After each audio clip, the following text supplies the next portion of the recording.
ದೇವಸ್ಥಾನದ ಒಳಗಡೆ ಹೋಗ್ಬೇಕಾದ್ರೆ ಸ್ಲಿಪ್ಪರ್ ನ ಯಾಕೆ ಹೊರಗಡೆ ಬಿಡಬೇಕು, ಬಿಡೋದ್ರಿಂದ ಆಗೋ ಲಾಭಗಳೇನು, ಅದರ ಹಿಂದೆ ಇರೋ ಸೈಂಟಿಫಿಕ್ ರೀಸನ್ ಏನು ಅಂತ ಗೊತ್ತಾಗ್ಬೇಕಾ?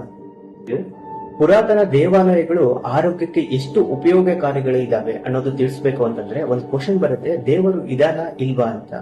ದೇವರು ಇದಾನೆ ಅನ್ನೋರ್ಗೆ ಇದಾನೆ, ದೇವರು ಇಲ್ಲ ಅನ್ನೋರ್ಗೆ ಇಲ್ಲ. ಅವರವರ ವೈಯಕ್ತಿಕ ವಿಚಾರಗಳು. ಎಲ್ಲೋ ಒಂದು ಕಡೆ ನಮ್ಮ ಜೀವನದಲ್ಲಿ ಪಾಸಿಟಿವ್ ವೈಬ್ಸ್ ಕ್ರಿಯೇಟ್ ಆಗುತ್ತೆ, ಹೋಪ್ಸ್, ಫ್ಯೂಚರ್ಗೆ ಹೋಪ್ಸ್ ಇರುತ್ತೆ ಅಂತಂದ್ರೆ ದೇವರು ಇದಾನೆ ಅನ್ಕೊಳ್ಳೋದ್ರಲ್ಲಿ ತಪ್ಪೇನಿಲ್ಲ. ಬಟ್ ಪುರಾತನ ದೇವಾಲಯಗಳು ಯಾವ ತರ ಕಟ್ತಾ ಇದ್ರು, ಸ್ಥಾಪನೆ ಮಾಡ್ತಾ ಇದ್ರು ಅಂತಂದ್ರೆ highest electromagnetic waves centre point ಎಲ್ಲಿರುತ್ತೆ ಅಲ್ಲಿ ಗರ್ಭಗುಡಿ ಅಂತ ಸ್ಥಾಪನೆ ಮಾಡಬೇಕು. ಇವಾಗ ಗಲ್ಲಿಗೂ ದೇವಸ್ಥಾನಗಳಾಗಿದ್ದಾವೆ.